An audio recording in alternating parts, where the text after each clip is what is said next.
오늘 저희가 그 사도행전 13장의 그 바울의 1차 전도 여행 중에 이제 중요한 두 번째 그 지점에 가죠. 안디옥을 출발해서 지난주에는 바보라고 하는 섬에 가서 복음을 전하는 이야기를 했습니다. 그 바보를 떠나서 오늘 간 곳은 이제 비시니아에 있는 안디옥이라는 동네에 갑니다. 배를 타고 바다를 건너서 이렇게 그 밑에서부터 쭉 이렇게 한 6일 정도를 도보로 가야 올라가는 곳에, 여기 보면은 우리가 그 버가라는 곳에 들리죠. 바보에서 배 타고 밤빌리아에 있는 버가에 이르니 거기에서 요한이라고 한 사람, 이 요한은 그 앞에 부분에서 그 마가, 그의 어머니가 그 교회에게 그 공간을 허락했던 사람이고, 나중에 이 사람은 요한이면서도 마가라고 불렸던 사람이고요. 나중에 마가복음을 쓴 사람이 그가 아닐까 이렇게 생각이 들고, 뒤에 나오지만 바나바와 바울의 관계를 깨트리게 하는 그 요인도 되는 그런 되게 중요한 사람입니다. 그렇지만 나중에는 그 바울에게 아주 중요한 사람으로 또 성경책을 기록하는 사람이 되었다고 알려지는 분인데, 아무튼 이 팀이 버가에 가게 되고, 버가에서 비시니아 안디옥까지 이제 이르게 됐다고 말합니다. 여기 버가에서부터 비시니아 안디옥까지는 아주 유명한 로마 제국 시대에 세워진 길이 있는데, 그 길을 따고 아마 갔을 거라고 생각이 들어요. 우리가 상식적인 얘기지만은 성경책의 안디옥이 중요하죠. 안디옥이라는, 근데 이 안디옥이 두 군데가 나옵니다. 시리아의 안디옥이 있어요. 그게 이제 이 바나바와 바울이 교회에 목회했던 동네가 시리아에 있는 안디옥이고요. 그거는 이제 교회 그 이후로도 이제 거기서 처음 그리스도인이라고 하는 이름이 탄생한 곳이기도 하고, 초대교회에서 예루살렘과 또 로마와 그 알렉산드리아와 더불어서 아주 굉장히 중요한 역할을 하는 교회의 센터 중에 하나가 되죠. 거기 말고 이제 그 터키의 땅 중에 그 비시니아라고 하는 곳에 안디옥이라는 동네가 또 있습니다. 그래서 이 두 군데는 다른 동네에 있는데 이름이 같습니다. 그리고 이 안디옥이라고 하는 것은 안티코스라고 하는 황제, 왕의 이름, 이런 이름의 사람이 여러 곳에, 그 당시에는 임금이나 왕이 교회 땅을 정복하면 자기 이름을 갖고 그 동네에 지명을 한 곳이 많죠. 그 알렉산드리아 같은 경우는 알렉산더 대왕이 정복하고 그곳을 알렉산드리아라고 이름 줬는데, 이 안디옥이라고 하는 곳도 안티코스라고 하는 임금이 정복하고 나서 도시를 건설했을 때 그런 이름들을 지어가지고요. 여러 곳에 같은 이름들이 있는데 유사품에 이해하시면 좋을 것 같습니다. 아무튼 그럼에도 불구하고 오늘 비시니아 안디옥에 가서 안식일에 회당에 갑니다. 회당에 가서 그 말씀을 전하는데, 거기에 회중들이 두 부류가 있었다고 그래요. 하나는 흩어져 있는 유대인이라고 말하는 디아스포라 유대인들, 피는 유대인들이지만 여러 가지 이유로 예루살렘 바깥으로 이주해서 살고 있었던 사람들인데요. 이 사람들은 그 피는, 종족은 유대인의 피를 갖고 있지만 이 그리스어를 쓰는 이 동네로 흩어져 있었기 때문에 아마도 히브리어를 거의 잊어버리고 그 그리스 말을 쓰는 사람들이었을 것 같아요. 아무튼 그들은 종족이 유대인이었습니다. 그런데 그 사람 유대인들 말고 또 한 부류가 있었는데요. 여기를 보면 하나님을 두려워하는, 뭐라고 나오죠? 사람들, 하나님을 두려워하는 사람들. 이 사람들은 아마도 이방인 출신인데 유대교를 개종했을 가능성이 있는, 그래서 회당에 출입하는 사람들입니다. 그래서 종족이 다르죠. 하나는 유대인들이고 나머지 사람들은 어디에서 온 사람들이 알지 못하지만 유대인은 아닌데 나중에 어떤 경로로 하나님을 경외해서 회당에 모여서 예배를 드리고 토라를 공부하는 그런 사람들이었습니다. 이 두 가지의 부류가 같이 있었고요. 거기에서 그 바울이 바나바와 함께 여행을 떠났는데, 바나바는 안 보이죠. 아마도 이 지역이 그리스 말을 쓰는 곳이었기 때문에 그리스어에 더 능통하고 학문에 더 귀했던 바울이 아마 강단에 쓰지 않았을까 싶습니다. 정확한 이유는 알 수 없지만 그동안에 늘 이제 바울과 바나바 사이에서 리더 역할을 해왔는데, 이제 이렇게 이방의 동네에 와서는 그동안 그 이방에서 공부하고 언어도 그리스어를 잘 했던, 그러나 전력이 부끄러웠기 때문에 교회에서 침묵하고 있었던 바울이 발언을 하기 시작합니다. 그리고 더 재미있는 거는요, 지난주까지 바울을 사울이라고 불렀어요. 근데 갑자기 이름이 바울로 바뀌어집니다. 그거는 제가 알기로는 그 사울과 바울은 그리스어로 부르느냐 히브리어로 부르느냐 정도의 차이밖에 없어요. 교회에서는 뭐 작은 자였다가 큰 자로 바뀌고 이랬다가 목사님들이 설명하시는 분들이 계신데 그거랑은 전혀 상관이 없고요. 어느 나라 말로 이름을 부르는가에 따라서 칭호가 바뀌는데 흥미로운 건 아무런 설명 없이 갑자기 어제까지 사울로 불리던 사람을 이제 바울이라고 부르기 시작을 했습니다. 근데 이제 바울이 설교를 하는데 먼저 하나님 말씀 15절에 보면은 율법과 선지자의 글을 읽은 다음에 사람들에게 바울이 말하기 시작을 했습니다. 바울이 설교한 이 내용은 뭐 여러 가지 길게 이야기 나오지만은 결론 그것입니다. 주보에 썼던 것처럼 이스라엘 사람들이, 유대인들이 율법을 지키는 것을 구원의 방식으로 살아왔는데 그들의 역사라고 하는 것이 율법을 지킨 시간보다 율법을 지키지 않은 시간들이 훨씬 많았죠. 그래서 이 율법이라고 하는 것이 그들에게는 넘어야 될 산이지만 마치 장대 높이뛰기 선수 앞에 있는 높은 밭처럼 끊임없이 넘기를 시도했으나 번번이 그 앞에 주저앉았던, 넘어야 될 대상이지만 만만하지 않은, 그래서 오히려 그 장대 높이 뛰기 선수에게 자기가 넘지 못했던 기록의 높이를 보면서 넘어야 될 텐데 넘지 못하는 자신을 보면서 자신에 대한 열등감, 또 원망, 뭐 이런 것들이 자기에게 가득하지 않았을까 싶습니다. 김소희 씨가 부른 노래 중에 애모라는 노래가 있는데 거기 보면은 그대 앞에 서면 나는 왜 이렇게 작아지는가, 아마 이런 것 느낌을 유대인들에게 가장 받았던 거는 그 율법 아니었을까 싶습니다. 율법을 지켜야 된다고 하나님께서 끊임없이 말씀하고 지키려고 발버둥을 치지만 늘 그 앞에서 실족하는 모습들을 보면서 그 아주 여러 가지 복합적인 감정을 가졌던 게 율법인데요. 결국 그들이 율법을 지켜야 되지만 율법을 지키지 못했죠. 그들이 율법을 지켜야 되는데 오히려 율법이 그들을 온전케 하는 게 아니라 그들로 하여금 계속 실패하고 얼마나 더 많은 죄를 지었는지를 확인해 주는 부담스러운 법전처럼 보일 수 있을 거예요. 그런데 바울이 그들에게 당신들을 의롭게 하는 것, 당신들의 죄를 용서할 수 있는 것이 율법이 아니라 지금 내가 선하고 있는 나사렛 예수 그리스도이고, 율법이 당신들을 의롭게 하는 것이 아니라 나사렛 예수 그리스도를 믿는 믿음에 의해서 당신들이 하나님 앞에 의롭게 됩니다. 우리가 보통 복음이라고 말하는 이 구원의 도리를 바울이 설명을 했죠. 그러면서 왜 이것이 복음인지, 왜 이것이 중요한 결론인지를 설명하는데 세 가지 방식으로 설명을 해냅니다. 하나는 구약에서 아브라함을 하나님께서 선택하셔서 지금까지 오는 유대인들의 역사를 다시 한번 그 중요한 키포인트를 쭉쭉 집어가면서 설명을 하세요.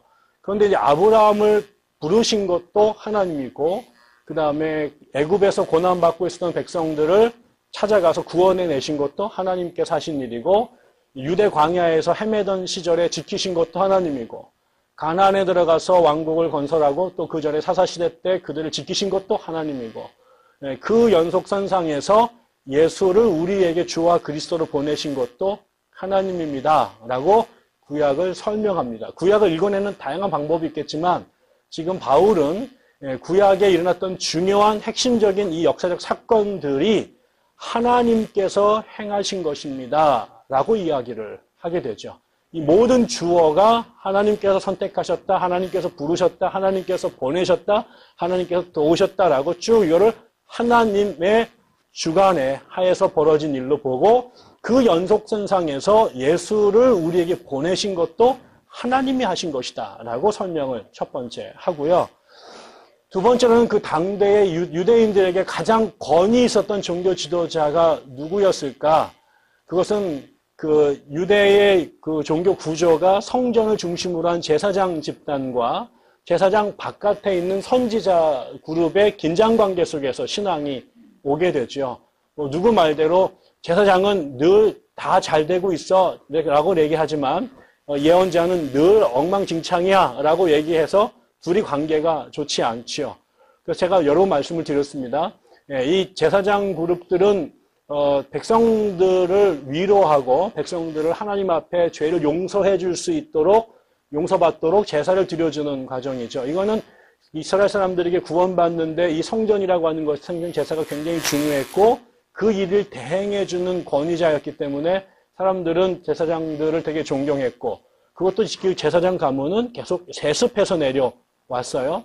그런데 그렇기 때문에 내가 제사장한테 잘 보여야 내가 하나님께 구원받을 수 있는 길이 열리니까 이것이 제사장들이 권세 있는 자들, 영광을 누리는 사람들이 됐을 거예요.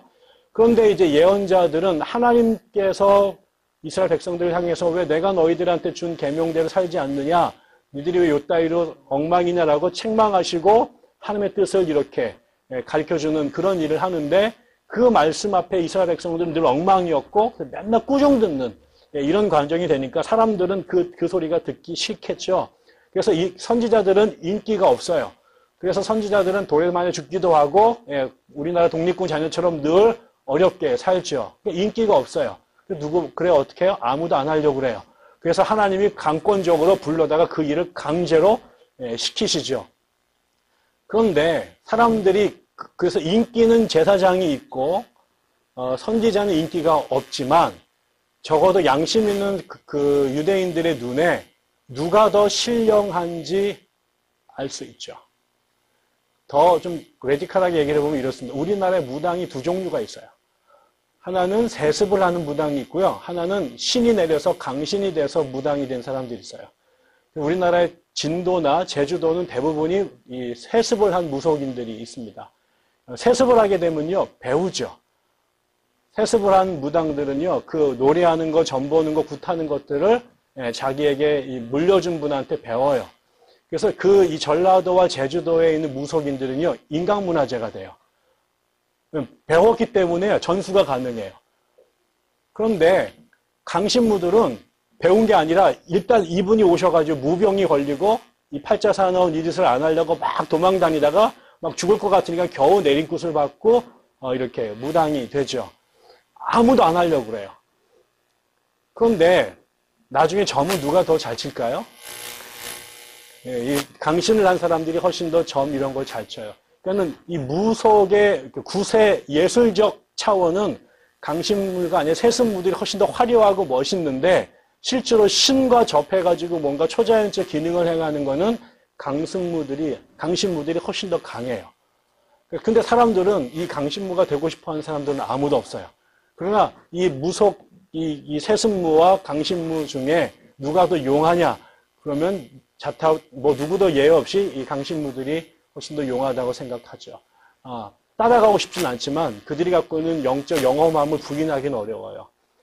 좋은 비유는 아니지만 이 제사장과 예언자 사이에 사람들에게는 제사장이 훨씬 더 인기 있고 세속에서 힘을 갖고 있는 것 같지만 사람들 눈에 볼 때도 누가 하나님과 더 가까운 관계에 있느냐라고 보면 그건 선지자들이 하나님의 뜻에 대해서 훨씬 더 민감하고 더 정확한 메시지를 전한다고 보았던 거죠.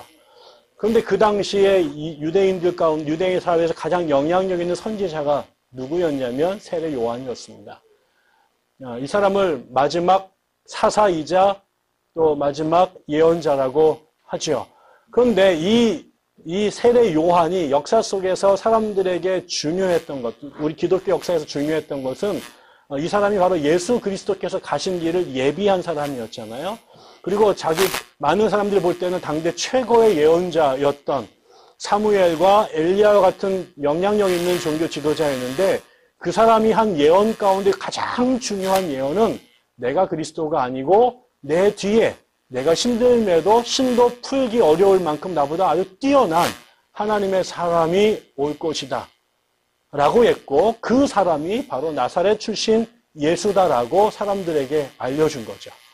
그러니까는 지금 바울이 사람들한테 이 예수를 통해서만 우리가 죄를 용서받을 수 있고 예수를 통해서만 우리가 의롭게 될 수 있습니다라고 하는 구원의 길을 제시해 주면서 왜 예수가 그런지에 대한 것을 이스라엘 사람들이 설명하는데 첫 번째는 하나님께서 끌고 오신 이스라엘 역사의 정점으로 하나님께서 나사렛 예수를 우리에게 주와 그리스도를 보냈습니다.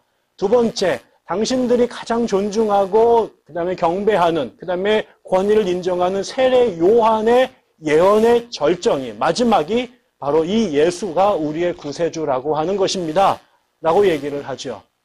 마지막 하나는 이 사람들이 이렇게 이 예수님을 따르는 사람들이 성경의 예언의 절정으로 예수님을 보내신 것이 바로 하나님께서 보내셨다고 말하고 세례 요한이 한 수많은 예언들 중에 모든 예언의 가장 위대한 예언은 예수가 메시아라고 하는 그것을 세례 요한이 확증했다라고 깨닫게 된 것은 결국 세 번째 사건 때문에 그런데요.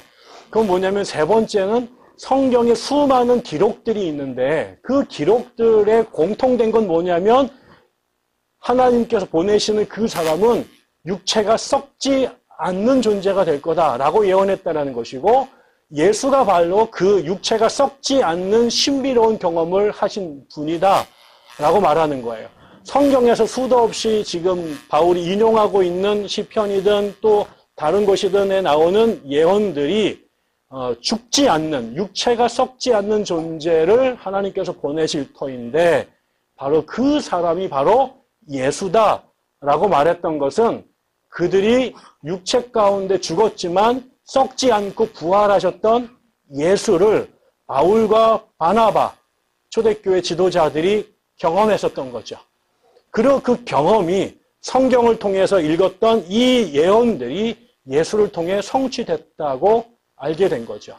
그래서 결국은 그들은 세 가지로 얘기를 했어요. 다시 말합니다. 하나님께서 주도하셨던 이스라엘 역사의 구원의 역사의 절정으로 예수를 보내셨고 그 전에 아브라함을 보내시고 모세를 보내고 엘리야를 보냈던 것처럼 사울과 그다음에 다윗과 솔로몬을 보냈던 것처럼 하나님께서 이 시대의 구원을 위해 바로 예수를 보냈다. 예수는 지가 나타나서 자칭 내가 메시아라고 떠들고 다닌 것이 아니라 하나님이 보낸 하나님의 사람이었다라고 주장했고 우리가 가장 그의 예언을 신뢰할 수 있는 가장 영험한 가장 신령한 예언자였던 세례 요한이 바로 이분이 우리의 세상지를 쥐고 가는 어린 양이라고 확증하셨지 않느냐. 그리고 성경에서 끊임없이 예언하는 이스라엘을 구원할 육체가 썩지 않는 경험을 할 메시아 그분이 바로 우리가 만났던 예수 그리스도다라고 선포를 했습니다. 그런데 문제는 그 다음입니다. 지금 그 자리에 앉아있었던 회중이 두 그룹이었는데 하나는 전통적으로 성경을 주야로 묵상해 왔던 그 유대인들 그리고 세상에서 하나님께 선택받은 유일한 백성이라고 자부심이 대단했던 사람들 하나님의 은혜를 자신들이 세상의 축복의 통로라고 믿었던 유대인들 다시 말하면 세상에 어디 흩어져도 그 헬라어로 번역된 구약 성경을 신주단들 모시듯이 붙잡고 그 말씀을 공부하기 위해서 회당에 모여서 어릴 때부터 토라를 읽고 그래서 이 세상의 모든 사람들 가운데 성경에 가장 정통하고 그 성경을 통해서 야훼 하나님에 대해 하나님과 제일 가깝고 그분에 대해 가장 잘 안다고 확신했던 유대인들은 그 바울의 말을 거부했습니다. 그런데 더 불행한 그리고 거기에 어떤 경건한 하나님을 두려워했던 사람들 이방인이었지만 복음을 하나님 앞에 와서 예배 드리던 이방 사람들은 대다수가 바울의 말을 듣고 기뻐했다고 얘기를 하는 거죠. 그런데 이 말이 두려운 것은 바울이 설교 가운데 바울이 같은 주제의 이야기를 두 번 반복합니다. 하나는 예수를 하나님께서 보내셨는데 그리고 세례 요한이 그분이 메시아라고 증명했는데 성경을 정신 놓고 읽어보면 이 죽음에 경험하지 않는 분이 나사렛 예수인데 성경을 날마다 읽고 암기했던 성경을 제일 잘한다고 생각했던 유대의 지도자들이 예수를 알아보지 못하고 예수를 오히려 죽여버렸다. 이방인들이, 무신론자들이 예수를 죽인 것이 아니라 자칭 성경을 가장 많이 읽고 암송해서 정통하다고 확신했던 사람들이 이방인도 하지 않았던 그 죄를 하나님을 향해서 전 거죠. 하나님께서 성령이 하는 일을 회방하면 용서받을 수 없다고 말했는데 그 성령 하나님께서 이스라엘 백성들을 구원을 위해서 보내신 마지막 메시아 이분을 죽인 사람들이 가장 하나님의 말씀을 주야로 묵상했던 사람들, 제일 많이 암송하고 묵상하고 잘 알았던 그들이 바로 예수를 죽인 사람들이었고, 그다음 마지막 결론을 내면서 너희들 중에도 혹시나 이제 하나님이 행하신 이 위대한 일들을 사람들이 아무리 얘기해도 믿지 않는 그런 일들이 벌어질지 모르는데 너희들이 그렇게 되지 말라라고 경고했음에도 불구하고 아니나 다를까 여전히 가장 하나님 앞에 가까이 있다고 자신했던, 그리고 매일 성경 회당에 와서 말씀을 들었던 유대인들이 바울이 그토록 간절하게 설명했던, 전파했던 복음을 외면하는 사람, 나중에는 시기하고 나중에는 그것만으로도 성이 차지 않아서 그 지역에 있는 유력자들의 권력을 동원해서 이 바울과 바나바를 그 지역에서 쫓아내고 박해하는 일들을 했던 거죠. 저는 이제 이 말씀이 이걸 읽으면서 가장 늘 두려운 것은 바로 이 부분입니다. 지금 바울이 타 종교를 믿는 집회소에 가서 복음을 전한 것이 아닙니다. 아니면은 믿는 사람과 믿지 않는 사람이 뒤섞여 있는 여의도 광장 한복판 아니면 광화문 내거리에서 지나가는 사람들을 향해서 예수천당 불신 지옥이라고 선포한 게 아닙니다. 이 땅에서 하나님을 가장 잘 믿는다고, 성경에 가장 정통하다고 주장하고 자부하는 사람들이 모인 회당 안에서 그들에게 성경을 들어서 이스라엘의 본문과 예언의 본문과 이스라엘 역사를, 그 다음에 지금 얼마 전까지 존재했던 가장 권위 있는 종교 지도자의 말씀을 근거로 해서 이들에게 너무나 명확해 보이는 복음의 진리를 전했는데, 정작 가장 하나님을 잘 믿는다고 아우성쳐왔던 유대인들이 예수를 죽였던 것처럼 지금 예수의 제자들이 선포하는 복음을 가장 강력하고 가장 체계적이고 조직적으로 거부하는 일들이 벌어졌다는 거죠. 왜 이런 일들이 벌어질까요? 하나님께서 늘 자신들과 함께 계셨다는 사실을 들어왔고 성경을 늘 읽어왔고 하나님의 구원사역을 기억하기 위해서 수많은 제의적 장치들, 심지어는 달력같이 그렇게 만들어서 때로는 광야에 가서 장막을 치고 예배를 드리면서, 때로는 음식을 먹으면서, 때로는 그들의 기억을 함께 노래로 부르면서 그때 하나님께서 행하셨던 사건들을 잊지 않으려고 몸부림쳐왔던 그 사람들이 정작 그 하나님께서 보내신 당신의 모든 구세주, 하나님의 구원세계 동력했던 하나님의 사람들 가운데 가장 절정에 있었던 그분이 행하셨던 그 놀라운 부활의 사건, 그분이 선포하셨던, 그분을 보았던 사람들의 증언들을 왜 이들만 거부했을까?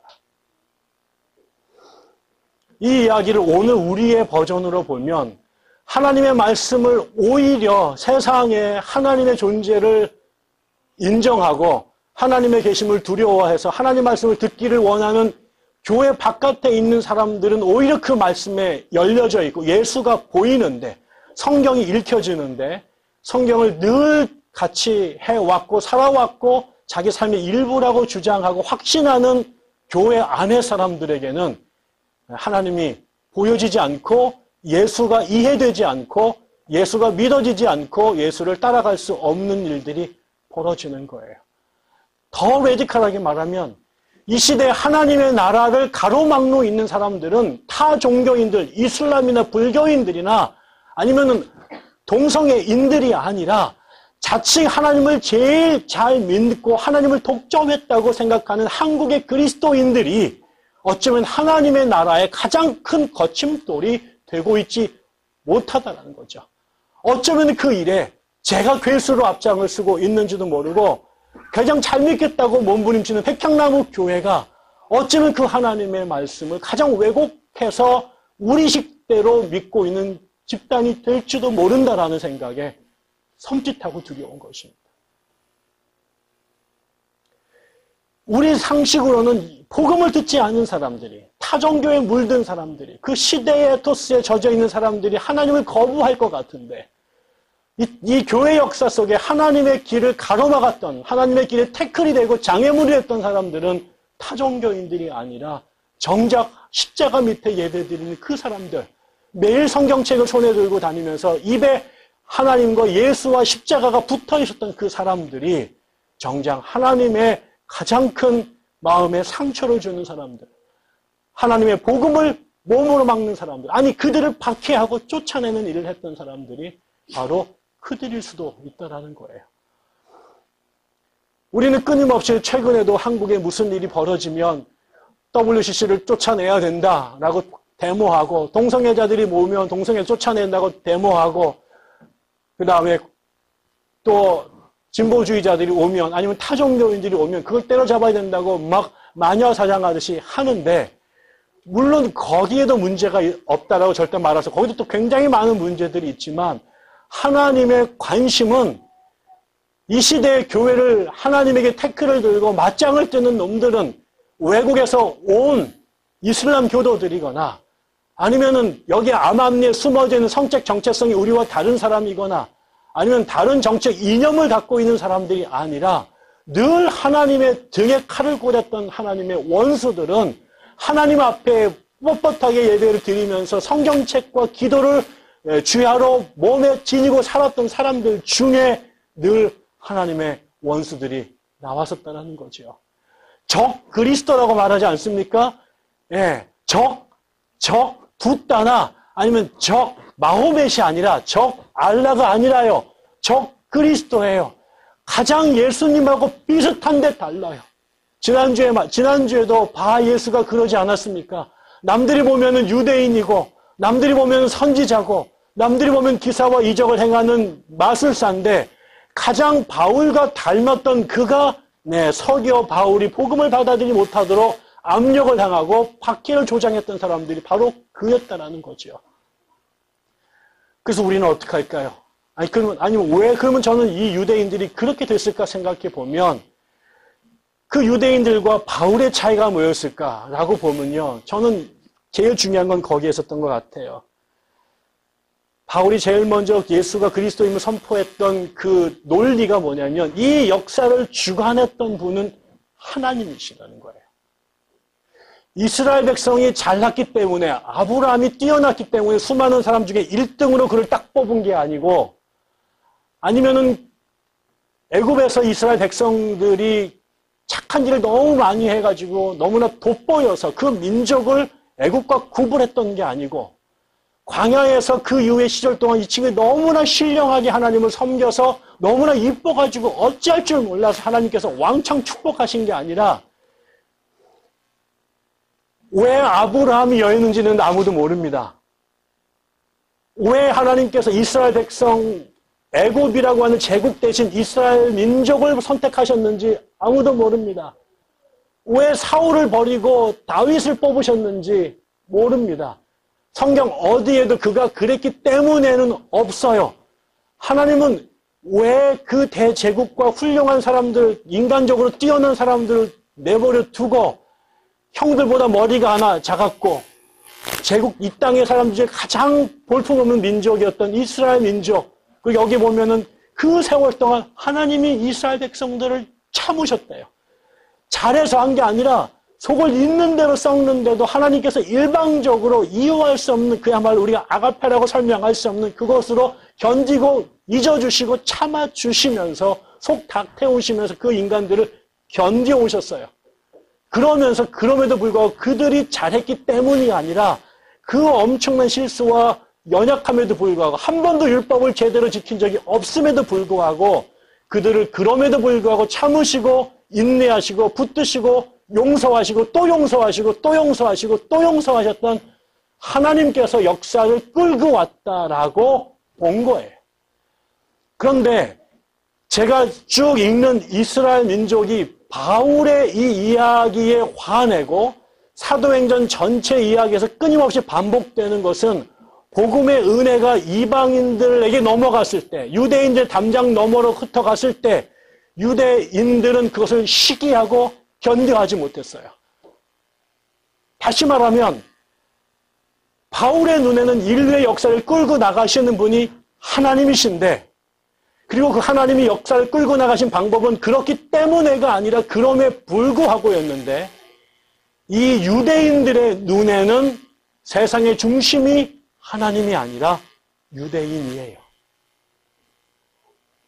자기들이 유대인이기 때문에, 아브라함이기 때문에 하나님께 선택하시고, 그것이 모세이기 때문에 하나님께 선택하시고, 이스라엘 백성이기 때문에 하나님의 백성이고, 그래서 자기들이 만방의 제사장이고 세상의 축복의 통로이고 이 땅에 존재하는 가장 존귀한 민족이라고 생각한 거죠. 그들이 잘나서 하나님께서 선택한 것이 아니라 하나님께서 그들을 선택하셨기 때문에 그들이 존재 가치가 생긴 것인데, 이것을 이스라엘 백성들은 놓치고 있는 것 같아요. 그래서 내가 누렸던 독점적 사랑이 자기의 담장을 넘어 이방인들에게 흘러가는 것을 견뎌하지 못하고, 이방인들과 자기들이 동등됨으로 사랑받는 것을 견뎌하지 못해서, 여기에 보면 바울의 말씀에 이방 사람들이 열광할 때 그것을 그들이 시기했다고 얘기하는 거죠. 그 이야기는 결국 시기라고 하는 것, 질투라고 하는 것은 우주의 중심을 자기로 놓는 거죠. 내가 존재하기 때문에 하나님도 의미가 있는 것이고, 내가 있기 때문에 하나님께서 하시는 일도 의미가 있는 것이지, 내가 없이는 다 꽝이라고 생각하는 거죠. 그런데 바울에게는, 예수 그리스도를 만났던 그에게는 세상을 끌고 나가는 힘이, 중심이 하나님께 있었다는 것을 본 것 같아요. 한국 그리스도인들에게 가장 놀라운 것은 자기들이 하나님의 사랑을 독점해요. 자기들이 하나님의 축복을 독점해요. 아니, 자기가 하나님을 독점해요. 그래서 내가 믿는 하나님이 정답이고, 내가 경험했던 경험이 하나님에 대한 유일한 해석의 증거고, 내가 믿었던 신학이, 내가 추구했던 신학이 하나님에 가는 유일한 웨이가 되는 거, 그게 길이고 진리고 생명이 되는 거예요. 하나님이 세상을 끌고 가시면 너도 내 자식이고 쟤도 내 자식인데, 내가 하나님의 중심, 세상의 중심이면 내가 가는 그 방식대로 하나님이 날 따라오셔야 되는 거죠. 내가 생각했던 경험과 기준을 넘어서는 하나님의 생각은 용납할 수 없는 거예요. 그건 틀린 거예요. 그래서 내가 사랑하니까 나를 사랑한 하나님이 동성애자들을 사랑하시면 안 되는 것이고, 나랑 이념이 다른 사람들을 사랑하면 안 되는 것이고, 나랑 다른 종교를 믿는 사람들을 사랑해서는 안 되는 것이에요. 우리 교단을 사랑하는 거 왜 다른 교단을 사랑하시면 안 되고, 아니 우리 교회를 사랑하시는 것만큼 저 교회를 사랑하시면 안 되고요. 아니 우리 교회에서 내를 제일 사랑해야 되는 하나님으로 우리가 하나님을 사유화하게 되는 것이죠.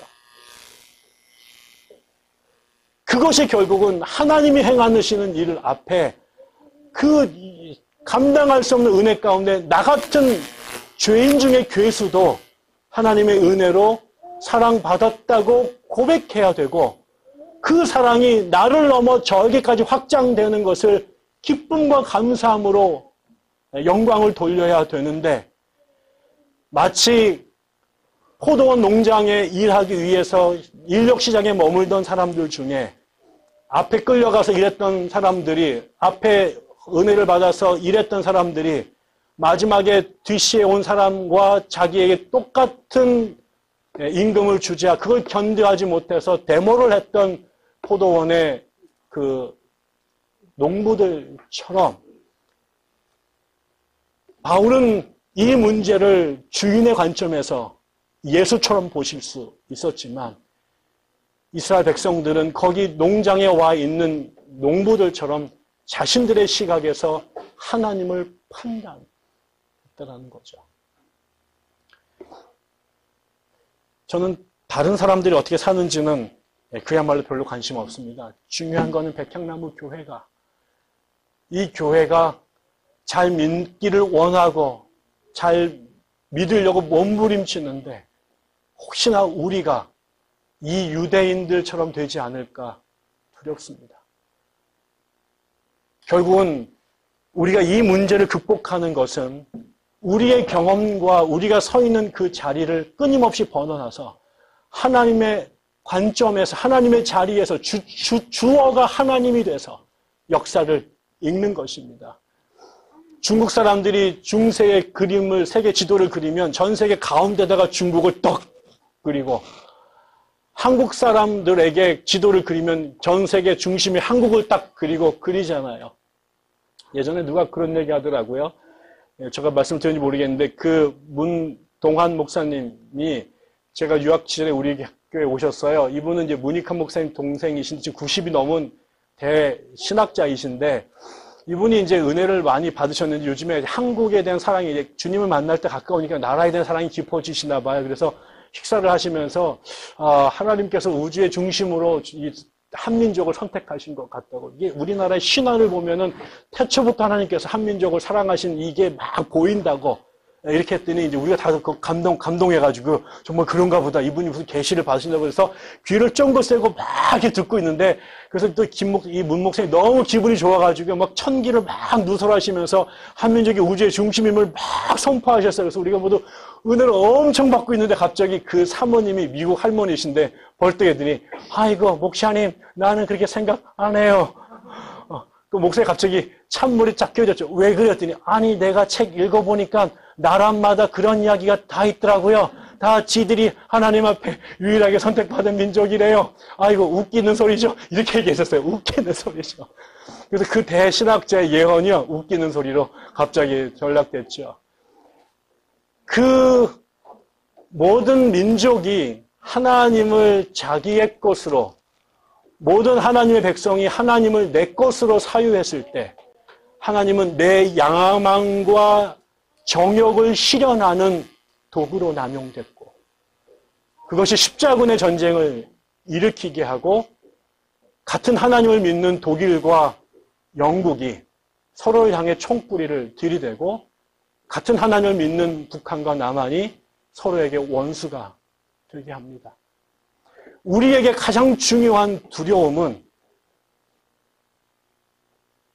이 역사를, 그리고 성경을 내가 서 있는 내 입장에서 내 편으로 읽어내기를 끊임없이 두려워하고, 역사의 주인이, 성경의 주체가 내가 아니라 야훼 하나님이라고 하는 것을 놓치지 않고, 하나님이 행하시는 관점에서 성경을 읽고 역사를 읽어내고, 그리고 우리를 그 앞에 도구로, 우리가 그 지금 저울 앞에 우리를 올려놓는 역할들을 해야 되는 것이죠. 그랬을 때 우리가 아무리 인종이 다르고 믿는 연수가 다르고 신학이 달라도 우리가 하나님 그분에 있어서, 그분 한 분에 의해서 이 땅에 존재하는 그 모든 다름이 다 내려지고 하나님 백성으로 하나 될 수 있지만, 우리 모두가 각자의 선 그 자리에서 우리의 경험으로 우리의 중심을, 우리가 성경의 주어가 되고 역사의 주어가 되고 해석의 주체가 되어버리면 이 땅에 존재하는 그리스도인의 머리 숫자만큼 하나님을 퍼즐로 쪼개서 나누어 가질 것입니다. 그리고 그것은, 그때 그 종교는 하나님의 앞길을 가로막는 가장 무서운 적그리스도의 도구로 전락할지도 모르겠습니다. 그 일은 안 믿는 사람들이 이루는 것이 아니라 가장 잘 믿으려고 했던 사람들, 가장 잘 믿는다고 확신했던 사람들 안에서 벌어졌던 무서운 일이라고 우리가 기억한다면, 정말 우리가 자나깨나 예배 드릴 때마다, 성경을 읽을 때마다, 그리고 하나님의 이름으로 함께 모일 때마다, 그리고 하나님의 이름으로 세상을 향하여 발언할 때마다 혹시 우리가 하나님의 그 자리에 우리가 서 있지는 않는지, 그것을 두려워하고 또 두려워하고, 혹시 우리가 그 선한 우리의 의도가 하나님의 그 귀하신 그 발걸음을 제어하는, 주님이 가시는 그 길을 베드로가 발목을 잡았듯이 우리가 잡게 되지 않아야 될 것입니다. 깨어 있읍시다. 그리고 두려워합시다. 남의 일이 아니라 우리가 그 주인이 될 수 있다는 것을 늘 기억하고, 두렵고 떨림으로 우리의 구원을 이루어 갔으면 좋겠습니다. 기도하겠습니다. 하나님 아버지,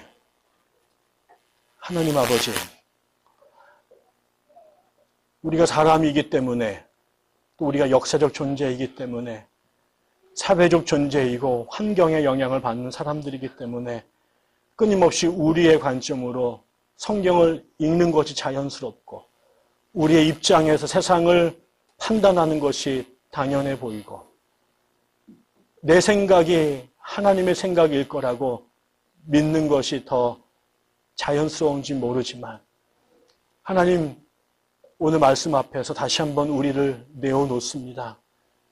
하나님 절대 저희의 이 믿음이 저희의 이 선한 열심이 하나님의 그 자리를 주어이신 하나님의 자리를 우리가 차지하지 않도록 도와주시고 하나님이 이루어 가시는 그 일들을 우리가 뜻모르게 방해하지 않도록 도와주시고 우리 마음대로 하나님을 우리의 개인적 사유적 신으로 축소해서 우리의 주머니에 넣고 다니지 않도록 도와주옵소서. 두렵습니다. 성령 하나님 늘 일깨워 주시고 늘 말씀 앞에 하나님의 십자가 앞에 작은 자 되게 하시고 이루었다 함이 아니라 오늘도 그 푯대를 향하여 두렵고 떨림으로 우리의 구원을 날마다 우리가 죽고 다시 사는 그 죽음과 부활의 경험을 우리에게 허락하셔서 이 백향나무 교회가 하나님 앞에 제대로 된 하나님의 교회로 그렇게 조금씩 자라갈 수 있도록 축복하여 주시옵소서. 또 이 역사가 한국교회 전체 안에 벌어져서 소수의 몇 교회만 구원받고 모두가 버림받는 그 시절이 아니라 하나님께서 세우신 이 땅에 6만 개가 넘는 하나님의 교회 전체가 그렇게 두렵게 떨림으로 하나님 앞에 함께 구원을 이루어가 이 땅의 주의 나라를 이루는 데 헌신하고 온전히 쓰임받을 수 있도록 축복하여 주시옵소서. 감사드리며 예수님 이름으로 기도드립니다. 아멘.